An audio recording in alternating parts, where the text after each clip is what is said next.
Hi అండి, నేను మీ Renuka Hari. So నా స్టైల్లో కొబ్బరి చట్నీ చెప్పేస్తాను. సో వచ్చేసేయండి. 5 నుంచి 6 వరకు పచ్చిమిర్చిని వేసుకోవాలి, 2 వెల్లుల్లి రబ్బలను వేసుకోవాలి, చిన్నగా తరిగి పెట్టుకున్న కొబ్బరి ముక్కలను దాంట్లో వేసుకొని కొద్దిగా కల్లుప్పును వేసుకున్నాను. నేనైతే చెప్పాను కదా, నేనైతే రాళ్ళుప్పును వాడతాను. సో మీరు సాల్ట్ పడితే ఏది పడితే మీకు రుచికి తగ్గట్టుగా వేసుకోండి. అలాగే దీంట్లో కొద్దిగా షుగర్ అనేది యాడ్ చేసుకోవాలి నేను చూపించిన విధంగా. సో నేనైతే 2 దోశలతోటి వేపిన శనగపప్పును అయితే తీసుకున్నాను, అంటే పుట్నాల పప్పు అంటారు కదండి.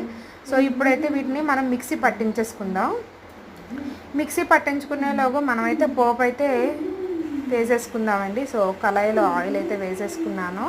ఆయిల్ మరిగిపోయింది కదా, పచ్చెనగపప్పు, జీలకర్ర, ఆవాలు, అలాగే ఎండుమిర్చి, కొద్దిగా కరివేపాకు వేసుకొని పోపునైతే మనం ప్రిపేర్ చేసేసుకుంటున్నాం.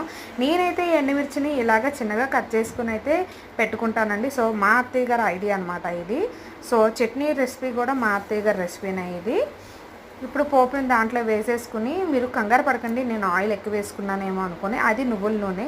సో కాస్త ఎక్కువైనా నాకైతే ప్రాబ్లం లేదు, అందుకే నేను అలా వేసుకున్నాను. బట్ ఆయిల్ అనేది తక్కువే, మనకు అలా కనిపిస్తుంది. సో నేనైతే పోపునైతే ఆల్రెడీ రుబ్బి పెట్టుకున్న కొబ్బరి చట్నీలో వేసుకున్నాను. టేస్ట్ అయితే సూపర్గా ఉంటుందండి.